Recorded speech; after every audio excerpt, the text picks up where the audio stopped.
kanyang pinakamahabang State of the Nation address simula ng manungkulan, kinastigo ni Pangulong Noynoy Aquino ang National Irrigation Administration, Bureau of Immigration at Bureau of Customs dahil sa pagpapabayaraw sa kanilang mga trabaho.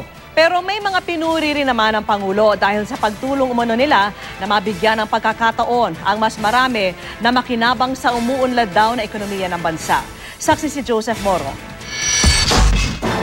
Para naman po, sa mga kawaning walang balak tumalikod sa kulturang wangwang, tapos na ang pakikiusap. Nagkaroon kayo ng 3 taon para ipakitang handa kayong umayos. Ngayon, hahanapin kung hindi ko pa kayo nahanap, pero yung hindi ko pa nahanap, talagang lalahatin ko na kayo. Ngayon po, pasensyahan tayo.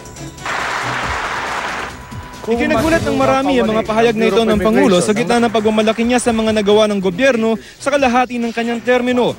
Hindi siya nangiming sitahin ng National Irrigation Administration na 60% lamang ng target na sakahan na nabigyan ng patubig nitong 2012, mas mababa kumpara noong 2011. Hindi rin pinaligtas ang Bureau of Customs na walang pakundangan daw na nagpapalusot ng mga iligal na kargamento kabilang ang armas at droga.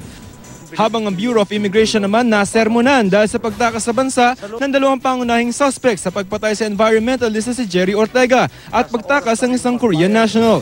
Saan po kayo kumukuha ng kapal na mukha para tumakawani na to sa ahensyang mga ito?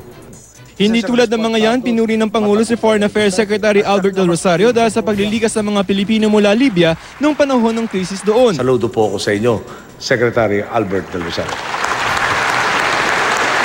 Ang Tourism Department dahil sa pagpapasigla raw ng turismo sa bansa at ang DepEd dahil sa pag-aayos daw sa edukasyon sa bansa.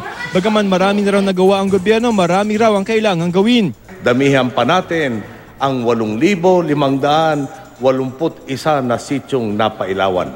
Dagdagan pa natin ang 28,378 na pamilyang dati informal shelter, ngunit ngayon ay mayroon na o magkakaroon na ng disenteng tirahan.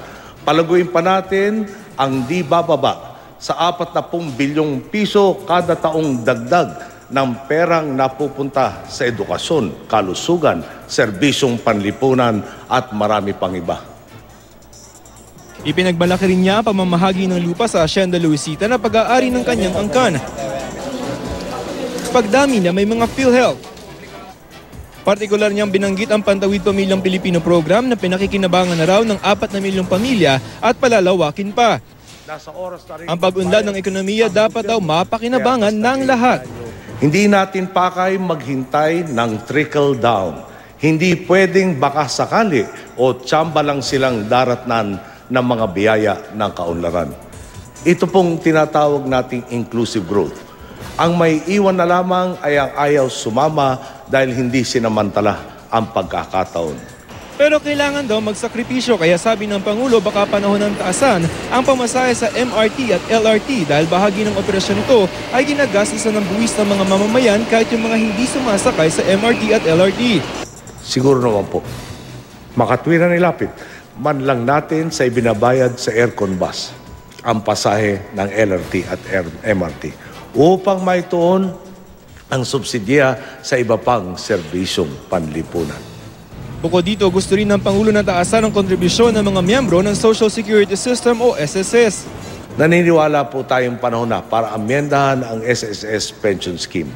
Kailangan nating tambalan ng inisyatibang mag-impok ng sapat ang pagluluwal natin ng pera.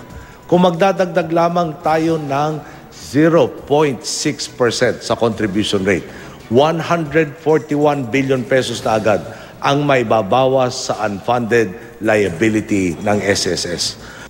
Pero nangako naman ang Pangulo na susuklian ito ng mga solusyon sa traffic at sa baha sa Kamaynilaan. Sa Kongreso naman, hiniling niyang maipasagad ang Bangsamoro Basic Law na binabalangkas na ngayon ng Transition Commission para makapaghalal na ng bagong pamahalaan ang Bangsamoro sa 2016. Sa huli, sabi ng Pangulo, hindi lamang daw tao ang boss niya, kundi ang SONA niya ay SONA rin ng taong bayan, nakasama niya sa tagumpay at sa hamon. Sa bawat Pilipino nagtitiwala sa kapangyarihan na maliliit na anyo ng kabutihan, kayo nga po ang gumawa ng pagbabago. SONA po ninyo ito. Mula sa Kamara, ako si Joseph Morong, ang inyong saksi.